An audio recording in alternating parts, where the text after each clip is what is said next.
আর এভাবেই চলছে পুরুষের যাবিত জীবন। বাস্তবে পুরুষের হয় না কেউ আপন। পুরুষ কারো আপন হতে পারে না। সময়ের প্রয়োজনে সবাই ঘনিষ্ঠতা বজায় রাখে। স্বার্থের ষোলো কলা পূর্ণ হলে ছুড়ে ফেলে আস্ত করে। পুরুষ কারো আপন হতে নেই। বৃথা চেষ্টা করে কষ্ট পাওয়া ছাড়া অদৃষ্টে কিছুই জুটে না। বন্ধুর প্রয়োজনে বন্ধু কাছে টানে। পরিবারের চাহিদা পূরণে পরিবার স্মরণ করে। আর সমাজের প্রয়োজনে সবাই মাথা রাখে। দলের প্রয়োজনে পথ পদবি দিয়ে জয়কার জয়কার করে রাজপথে ডাকে। আর স্বার্থ হাসিল শেষে নিজে পালিয়ে যায় এক নিষ্ঠ কর্মীকে রেখে। কর্মদক্ষতায় অফিসের কর্তা পদোন্নতি দেয়। সুনাম ছড়ায় অফিসের সর্বজনে জনে এবং আগলে রাখে সম্মান করে তাহার কর্মগুণে। আর সময়ের ব্যবধানে সে চাকরিও হারাতে হয় কর্মস্পৃহা চলে গেলে। পকেটের স্বাস্থ্য ভালো হলে সঙ্গিনীর কল্পনাতে ভালোবাসা মিলে। আর সময় আর অর্থ যদি ব্যাঘাত ঘটে প্রিয় সঙ্গিনী তখন পিছু হাঁটে।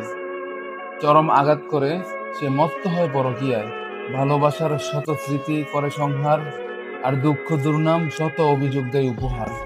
আসলেই পুরুষের হয় না কেউ আপন, এবং হয় না কেউ পুরুষের প্রকৃত আপনজন। সময় পাল্টায়, পুরুষ পাল্টায় না, পাল্টে যায় তার অধিষ্ঠ। এবং এটাই বাস্তব। একটা পুরুষ তার সর্বোচ্চ দিয়ে কষ্ট করে, সর্বোচ্চ দিয়ে চেষ্টা করে, কিন্তু দিন শেষে স্বার্থবিহীন একটা পুরুষ তার অকাশেই ভালো হতে পারে না। হোক সেটা মা, বাবা, ভাই, বোন, বা নিজের স্ত্রী, নিজের ছেলে সন্তান। এই পৃথিবীর কেউ স্বার্থবিহীন একজন পুরুষকে কখনোই ভালোবাসে না।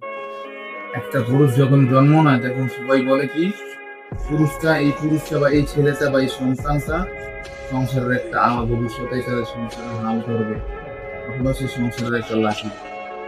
মানে পুরুষের ছোট থেকেই বা ছেলে সন্তানদের ছোট থেকেই বোঝানো হয় যে সে একটা স্বার্থের মেশিন, সে একটা টাকার মেশিন।